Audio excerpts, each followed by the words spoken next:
Hello दोस्तों, welcome back. तो यार काइनेमैटिक्स में हम लोगों ने मोशन को बहुत स्टडी कर लिया है, मोशन के बहुत सारे फैक्ट्स जान लिए हैं और अभी हम लोग आगे बढ़ने वाले हैं। लेकिन इससे पहले कि हम लोगों ने कौन कौन से फैक्ट्स जाने हैं उन्हें थोड़ा देख लेते हैं क्या क्या हम लोगों ने जाना है। तो हम लोगों ने स्टार्ट किया था कि अगर आपको किसी भी ऑब्जेक्ट या किसी भी पार्टिकल के मोशन को स्टडी करना है तो सबसे पहले आपको यह पता होना चाहिए कि पार्टिकल या वो बॉडी है कहाँ पर। सबसे पहले उसकी पोजीशन को डिफाइन करना चाहिए। तो पोजीशन को हम लोगों ने पोजीशन वेक्टर की मदद से डिफाइन किया था कि वो कहाँ पर है।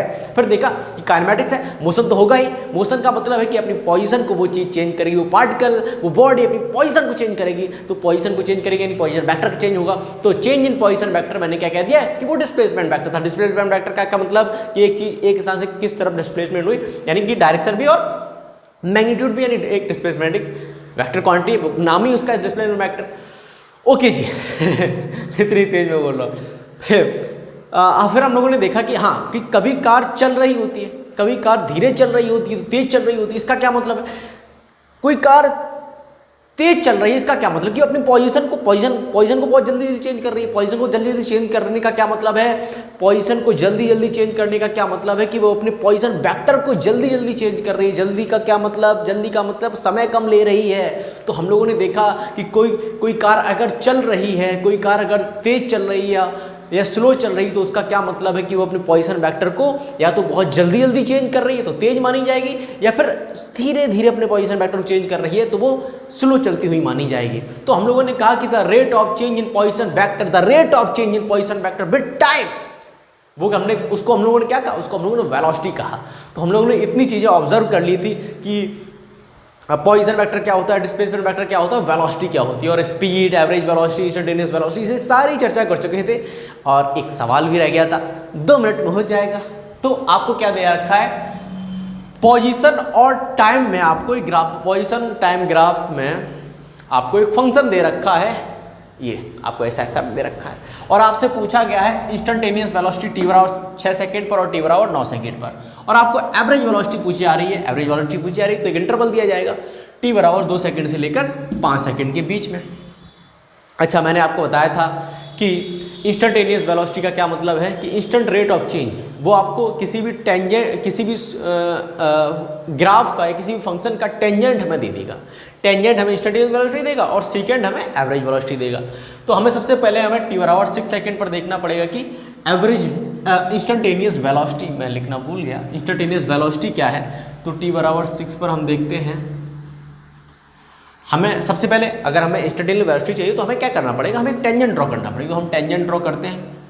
टेंजेंट तो एक सीधी लाइन होती है और आप देखते हैं कि टेंजेंट है जो पैरेलल है किसके एक्स एक्सिस से पैरेलल है। टाइम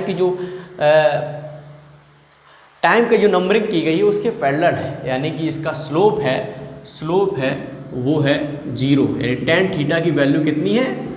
0 है। टेन थीटा की वैल्यू कितनी है? 0 है। टेन थीटा की वैल्यू 0 है, स्लोप 0 है, यानी कि जो डी बाई मतलब वेलोसिटी यहाँ पर है वो कितनी है? 0 है। तो इंस्टेंटेनियस वेलोसिटी कहाँ पर? टी बराबर 6 सेकंड पर 0 है। सिंपल सी लॉजिक, काफ़ी चर्चा कर चुकी है। अच्छा, अब टी बराबर 9 सेकंड पर, टी बराबर 9 सेकंड पर यानी कि यहाँ पर एक टेंजेंट हम ड्रॉ कर देंगे। टेंजेंट सीधा ड्रॉ होना भाई, हो गया भाई, हो गया। टेंजेंट ड्रॉ कर देंगे। अब टेंजेंट ड्रॉ कर दिया तो टेन थीटा की वैल्यू हम लोग निकाल लेंगे। अब टेन थीटा को हम लोग इस तरफ से नापेंगे। वैसे मैंने आपसे बताया था कि थीटा को हमेशा अगर एंटी क्लॉक वाइज नापेंगे थीटा को तो वो पॉजिटिव माना जाएगा, अगर क्लॉक वाइज नापने लगेंगे तो वो नेगेटिव है। तो यहाँ पर हम लोग थीटा को क्या मान रहे हैं? क्लॉक वाइज नाप रहे हैं, तो यहाँ पर हम लोग को नेगेटिव लेना पड़ेगा, यानी -10 थीटा लेना पड़ेगा। ठीक है, पर टेन थीटा की वैल्यू कितनी है तो ये निकाल लेते हैं यहाँ से। टेन थीटा क्या होता है? L/A, length upon base. तो L कितना है? L है लगभग 11, 10 और 12 के बीच में, तो 11। और A कितना है? A है 1 2 3 4, नहीं कहाँ पर पूछा था? 9 पर। तो 1 2 3 11/3 मीटर पर सेकेंड माइनस का 11/3 आपका आ जाएगा टी बराबर 9 सेकंड में इंस्टेंटेनियस वेलोसिटी। अब पूछा गया एवरेज वेलोसिटी टी बराबर 2 सेकंड से 5 सेकंड के बीच। तो एक यहाँ पर और एक यहाँ पर कट मार देंगे 5 सेकंड पर, और एक सेकंड ड्रॉ कर देंगे भाई साहब, और सेकंड का स्लोप हमें एवरेज वेलोसिटी देगा, यानी delta S upon delta T देगा। तो वो क्या है भाई? टेन थीटा के बराबर ये भी होगा। तो यहाँ पर हम लोग ये है, तो ऐसा कर देते हैं, ये 5, ये 14/5, 14/5 मीटर पर सेकेंड आपकी एवरेज वेलोसिटी होगी t बराबर 2 सेकेंड और t बराबर 5 सेकेंड के बीच में। तो ये एक छोटा सा सवाल था, वहाँ पर मैं बताना, मैंने फंक्शन वाला तो बता दिया था पर ग्राफ वाला नहीं बताया था, तो अभी आपने देख लिया, समझ में आया होगा, कोई बड़ी बात नहीं थी। बेसिकली अगर आपने कैलकुलस वाला मेरा वीडियो देख रखे हैं, कैलकुलस वाले, उसमें आपको कभी परेशानी हो ही नहीं सकती जो काइनेमेटिक्स है उसमें, क्योंकि मैंने उसी के उपलक्ष्य मैंने नीड बेस्ड ही कैलकुलस वहाँ पर पढ़ाई थी। चलिए ये तो अपना हो गया सवाल, न्यूमेरिकल्स भी हो गया। अब वापस लौटते हैं अपनी कहानी पर, अपनी ऑब्जर्व कुछ और काइनेमेटिक्स में मोशन को ऑब्जर्व किया जाए। तो अब हम लोग क्या करने वाले हैं, अब आपके सामने मैं एनिमेशन नहीं लाऊंगा, बिना एनिमेशन समझते हैं, एनिमेशन समझते हैं ठीक है, तो मैं एक एनिमेशन बना दूंगा। तो यहाँ आपने कभी ऑब्जर्व किया होगा कि कोई कार चल रही है, अगर कोई कार यहाँ से चलना स्टार्ट करती है, किसी दूसरे स्थान पर जाती है, तो आप कभी देखते हैं कि उसकी जो स्पीड है लगातार बढ़ रही होती है, उसकी वेलोसिटी है वो लगातार बढ़ रही होती है, लगातार वो बढ़ रही थी। अभी तक हम लोगों ने क्या क्या ऑब्जर्व कर लिया, अभी तक हम लोगों ने देख लिया कि वो चल रही है, यानी पोजीशन वेक्टर को अपने चेंज कर रही है। अब हम लोग थोड़ा और आगे बढ़े हैं, हमने देखा कि यार उसकी वेलोसिटी भी बढ़ रही है, या फिर कभी वेलोसिटी, कोई ब्रेक लगा देता है तो कभी वेलोसिटी कम भी होने लगती है, और कोई एक्सीलरेटर दबा देता है तो वेलोसिटी बढ़ने भी लगती है, वेलोसिटी बढ़ने भी लगती है। तो भाई साहब यहाँ पर एक फंडा और आ गया कि वेलोसिटी बढ़ रही है, यानी कि वेलोसिटी चेंज हो रही है, चेंज इन, और कभी कभी होता है कि वेलोसिटी बहुत जल्दी जल्दी चेंज होती है। कोई गाड़ी है एकदम, आपने देखा होगा, कभी सुना होगा रेसिंग, अगर आप इंटरेस्ट रखते हैं तो 0 से 5 सेकेंड में 60 km/h की स्पीड पकड़ लेते हैं। तो कुछ गाड़ियाँ होती हैं बहुत जल्दी अपनी स्पीड को बढ़ा देती हैं और कुछ थोड़ी धीरे बढ़ाती हैं। अंतर क्या है कि कुछ गाड़ियाँ अपनी स्पीड को बहुत जल्दी बढ़ा देती हैं, यानी कि change in velocity with time उनका बहुत ज़्यादा होता है, change in velocity with time उनका ज़्यादा होता है, यानी उसका एक्सेलरेशन ज़्यादा होता है, एक्सेलरेशन ज़्यादा है। और जिनका change in velocity with time कम होता है, उसका एक्सेलरेशन कम होता है। तो यहाँ से एक्सेलरेशन की आपको फील आई हुई है। एक्सेलरेशन क्या होता है, acceleration simply change in velocity upon time, change in the rate of change in velocity with respect to time, ये डेफिनेशन है, ये आपके सामने। तो ये होता है आपका एक्सेलरेशन। एक्सेलरेशन शब्द ही है कि आप एक्सेलरेट करते हैं, अगर आप स्कूटी वगैरह चलाते हैं तो एक्सेलरेट करते हैं, वेलोसिटी बढ़ने लगती है, तो वही सिंपल सी फील है एक्सेलरेशन की।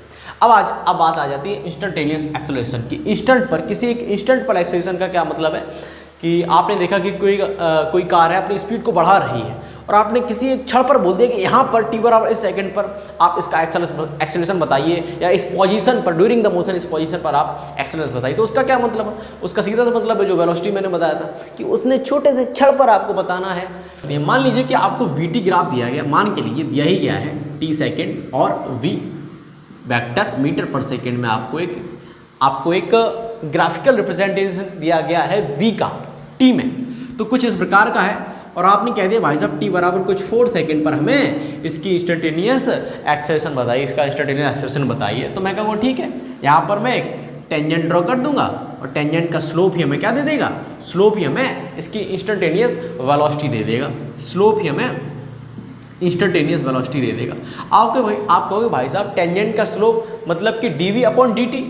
मैं कहा बिल्कुल सही, बिल्कुल सही। इसका डिफरेंशिएशन यानी वेलोसिटी के फंक्शन का डिफरेंशिएशन ही आपको एक्सेलरेशन दे देगा। एक्चुअली में इंस्टेंटेनियस एक्सेलरेशन को हम लोग एक्सेलरेशन ही बोलते हैं।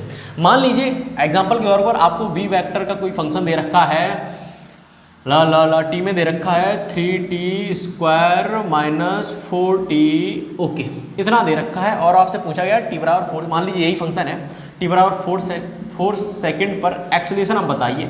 तो dv/dt करेंगे तो 6t - 3, अब t बराबर 4 सेकेंड 24 - 3 21 मीटर पर सेकेंड स्क्वायर, ये आपका एक्सेलरेशन आ जाएगा। तो इस प्रकार हम लोग इंस्टेंटेनियस एक्सेलरेशन निकालेंगे। अगर ग्राफिकल रिप्रेजेंटेशन है तो जहाँ पर पूछा जाएगा वहाँ पर टेंजेंट ड्रॉ करेंगे, वो टेंजेंट का स्लोप हमें इंस्टेंटेनियस एक्सेलरेशन देगा। अगर आपको कोई फंक्शन दे रखा है v में, v वेक्टर, अगर आपको v वेक्टर का फंक्शन दे रखा है t में, तो आपको उसका t के सापेक्ष डिफरेंशिएशन करेंगे और डिफरेंशिएशन करने के बाद आप यहाँ से ऐसे निकाल सकते हैं। और मान लीजिए कि आपको r वेक्टर दे दिया जाए, पोजीशन वेक्टर का कोई फंक्शन दे दिया जाता है 3t³ - 2t, तो इसका एक बार डिफरेंशिएशन करेंगे तो हमें क्या मिलेगा, वेलोसिटी मिलेगी। नॉट टी स्क्वायर माइनस 2, और दूसरी बार इसका अगर हम लोग डिफ्रेंशिएशन करेंगे तो हमें क्या दे देगा, एक्सेलरेशन दे देगा। तो 18t इसका एक्सेलरेशन हो गया। इसका देखो r का डिफ्रेंशिएशन किया, हमें मिला वेलोसिटी, और वेलोसिटी का डिफ्रेंशिएशन किया, हमें मिला एक्सेलरेशन। ठीक है, समझ गए इतनी बार।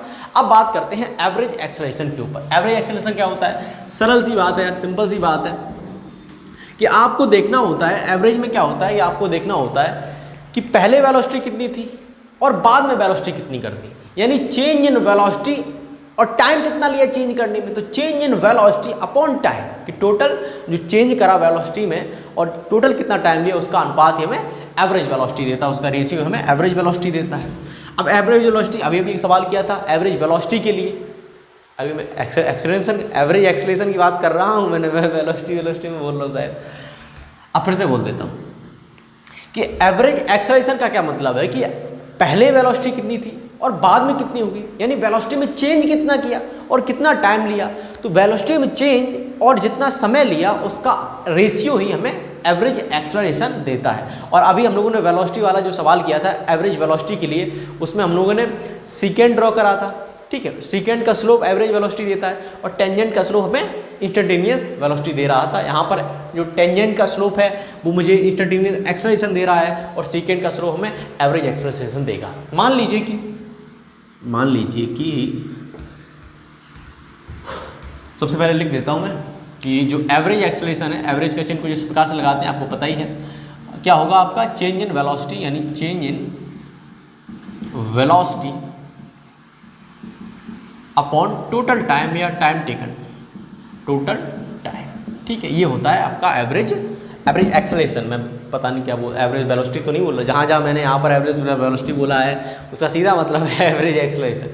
अच्छा, तो ग्राफ में किस प्रकार दिखाई दे, मान लीजिए कि आपसे एवरेज पूछा गया t बराबर सम सेकेंड से 2 सेकेंड से t बराबर 4 सेकेंड के बीच में, इनिशियल से फाइनल कह दो तो अच्छा रहेगा। आपसे पूछा गया है तो आपने कहा अच्छा ठीक है, पहले कितनी थी वेलोसिटी, v1 थी, फिर कितनी हो गई, v2 हो गई है।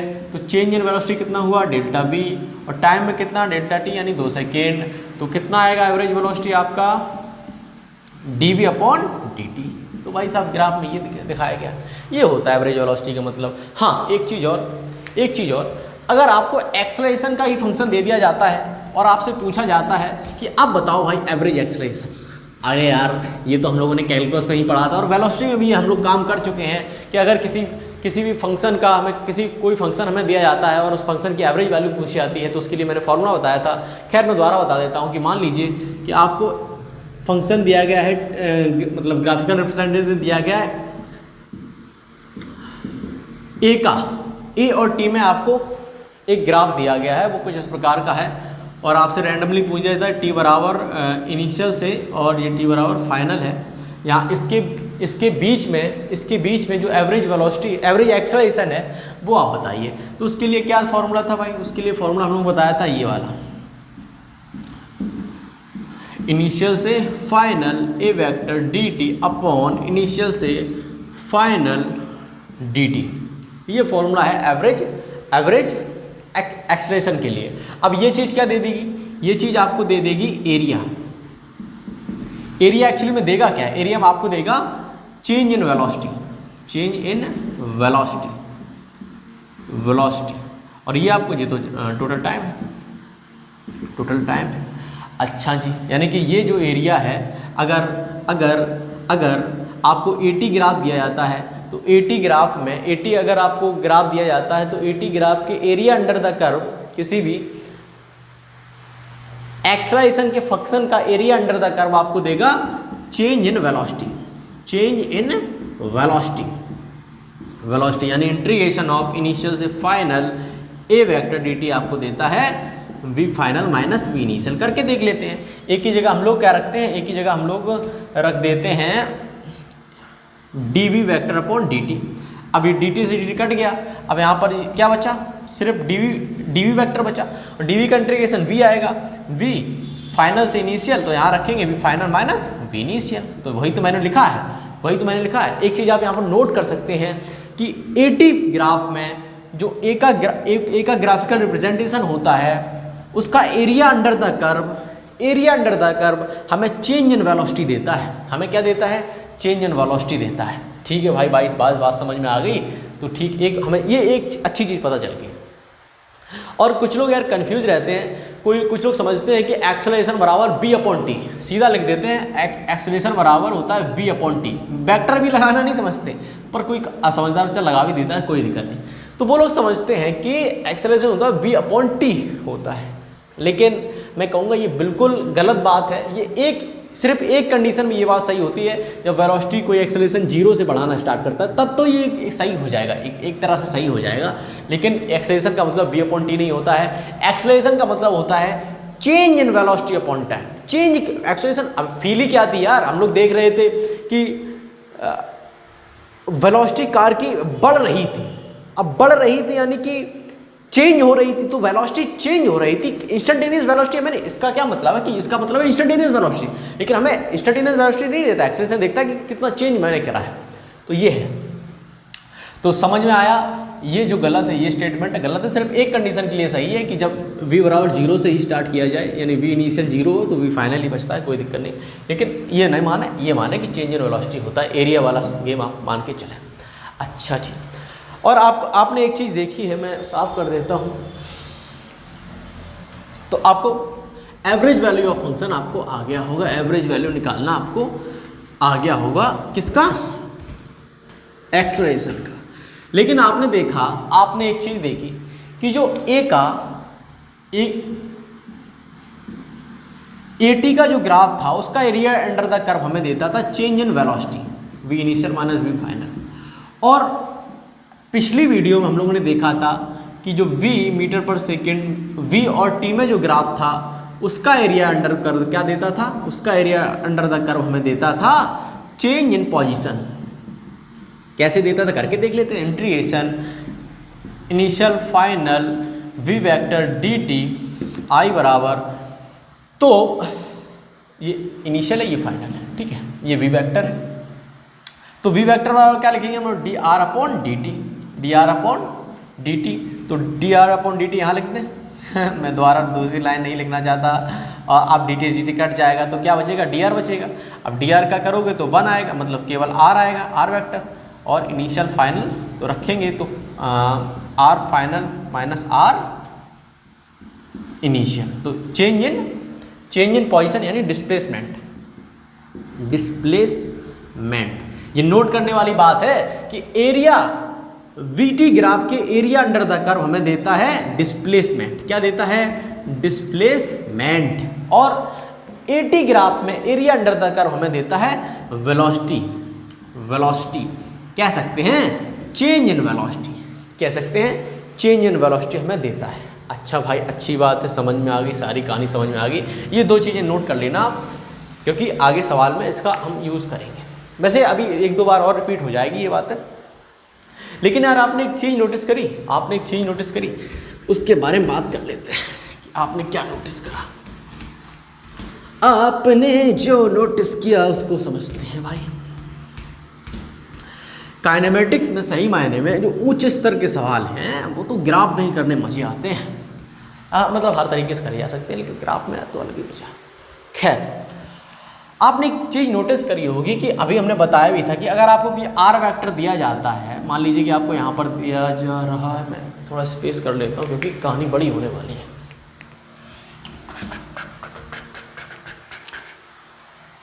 यहाँ पर आपको आर वेक्टर दिया जाता है 3t³ - 2t²। तो आपको अगर पोजीशन का फंक्शन दिया जाता है, उसका डिफरेंशिएशन करते तो क्या आपको मिलता है? आपको पता है भाई साहब, कितना सरल बात है। इसका हमें मिलता है वेलोसिटी मिलता है, तो ये हो गया 9t² - 4t। ऐसा करना तो आता है, डिफरेंशिएशन सिखाया था। तो ये हो गया वेलोसिटी। अच्छा, अगर यार वेलोसिटी का डिफरेंशिएशन कर दिया जाए, तो अभी बताया था वेलोसिटी का डिफरेंशिएशन कर दिया जाए d2 r वेक्टर dt², मतलब इसको डबल डिफरेंशिएशन को ऐसे भी लिखते हैं। आप ये ना कहने लगना कि कितनी बड़ी हम लोग गणित पढ़ रहे हैं। तो 9 दूनी 18t - 4 यानी 4। तो ये क्या हमें मिला? एक्सेलरेशन मिला। आपने देखा कि हम लोगों ने r का डिफरेंशिएशन किया, v मिला, v का डिफरेंशिएशन a मिला। अच्छा, तो आपके पास a अभी है 18t - 4। अच्छा, अगर ए का हम लोग इंटीग्रेशन कर देते हैं टी के सापेक्ष तो हमें क्या मिलेगा, तो हमें क्या मिले करके देखते हैं। तो ए डी टी और डी टी, तो हमें मिलेगा 18 टी स्क्वायर बाई 2 माइनस 4, ए का हो जाएगा टी, ये कट गया 9, तो आएगा 9 टी स्क्वायर माइनस 4t। तो ये तो भाई साहब वेलोसिटी के बराबर है, ये तो वेलोसिटी के बराबर है, वेलोसिटी बराबर है, यानी इंटीग्रेशन ए डी टी हमें क्या देगा है, इंटीग्रेशन ए डी टी हमें देगा वेलोसिटी देगा। अच्छा, वेलोसिटी ये आई। अब अगर हम वेलोसिटी का ही इंटीग्रेशन कर दें, वेलोसिटी का इंटीग्रेशन कर दें टी के सापेक्ष, तो 9 टी स्क्वायर है तो हो जाएगा 9 T Q upon 3 minus 4 T square upon 2, काट दो भाई, 3 3 का 9 कट गया और आ गया 3t Q minus 4t square 2t square. तो ये तो भाई साहब पोजीशन के बराबर है, आर वेक्टर के बराबर है, यानी integration of V D T हमें देता है पोजीशन वेक्टर, हमें देता है पोजीशन वेक्टर। क्या समझे कि आर का डिफरेंशिएशन करेंगे तो वी मिलेगा, वी का डिफरेंशिएशन करेंगे ए मिलेगा, ए का इंटीग्रेशन करेंगे, ये हो गया डिफरेंशिएशन, यानी कि D Y by D X लिख दो, है ना, डिफरेंशिएशन। और ए का अगर इंटीग्रेशन करेंगे, इंटीग्रेशन आई से रिप्रेजेंट कर देते हैं, इंटीग्रेशन करेंगे इससे रिप्रेजेंट कर देते हैं, इंटीग्रेशन करेंगे ए का तो हमें मिलेगा वी, वी का इंटीग्रेशन मिलेगा तो वी का इंटीग्रेशन करेंगे तो हमें मिलेगा पोजीशन। ये बात आपने ऑब्जर्व करी थी, अभी तक नहीं करी थी तो आप एग्जांपल से आपने समझ लिया कि आर का डिफरेंशिएशन करते हैं हमें वेलोसिटी मिलती है, वेलोसिटी का डिफरेंशिएशन करते हैं हमें एक्सेलरेशन मिलता है, एक्सेलरेशन का हम लोग इंटीग्रेशन करते हैं हमें वेलोसिटी मिलती है, वेलोसिटी का इंटीग्रेशन करते हैं तो हमें पोजीशन मिलती है। कीप इन माइंड कि इसका हम लोग इंटीग्रेशन करते हैं, एक्सेलरेशन का इंटीग्रेशन करते हैं तो हमें चेंज इन वेलोसिटी मिलता है, और वेलोसिटी का हम लोग इंटीग्रेशन करते हैं तो चेंज इन पोजीशन मिलता है जो कि डिस्प्लेसमेंट के बराबर होता है। ये थोड़ा सा एक ऑब्जर्वेशन करने वाली चीज़ थी, वो हो चुकी है। अच्छा जी, मज़ा आया भाई, बहुत अच्छा लगा, चीज़ें ऑब्जर्व करी हैं हमने। ओके जी, अब आगे बढ़ते हैं यार, आगे बढ़ा जाए, एक सवाल लिया जाए एक्सेलरेशन के ऊपर, फंक्शन वाला ही लिया जाए। जैसे फंक्शन वाला तो अभी कर ही दिया, ये एक्चुअल में एग्जांपल ही था कि अगर आपको फंक्शन कोई दिया जाए तो किस प्रकार से आप निकालेंगे। अब ग्राफ में एक देख लेते हैं ना, ग्राफ में बनाता हूँ, थोड़ी देर के लिए वीडियो रोकता हूँ, ग्राफ बना के मैं आपको फिर बताता हूँ, कैसे बना ही देता हूँ, क्या वीडियो रोकते हैं, अपनी बात है।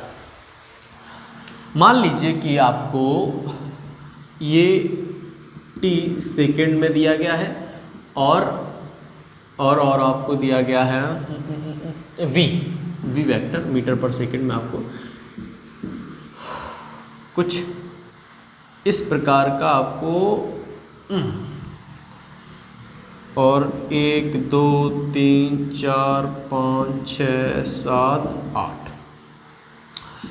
1 2 3 4 5 6, ठीक है। आपसे पूछा जाता है कि इंस्टेंटेनियस एक्सेलरेशन बताओ भाई साहब, t बराबर 3 सेकेंड पर और t बराबर 7 सेकेंड पर इंस्टेंटेनियस एक्सेलरेशन बताओ, और हमें एवरेज एक्सेलरेशन भी बताइए आप। एवरेज एक्सेलरेशन हमें बताइए t बराबर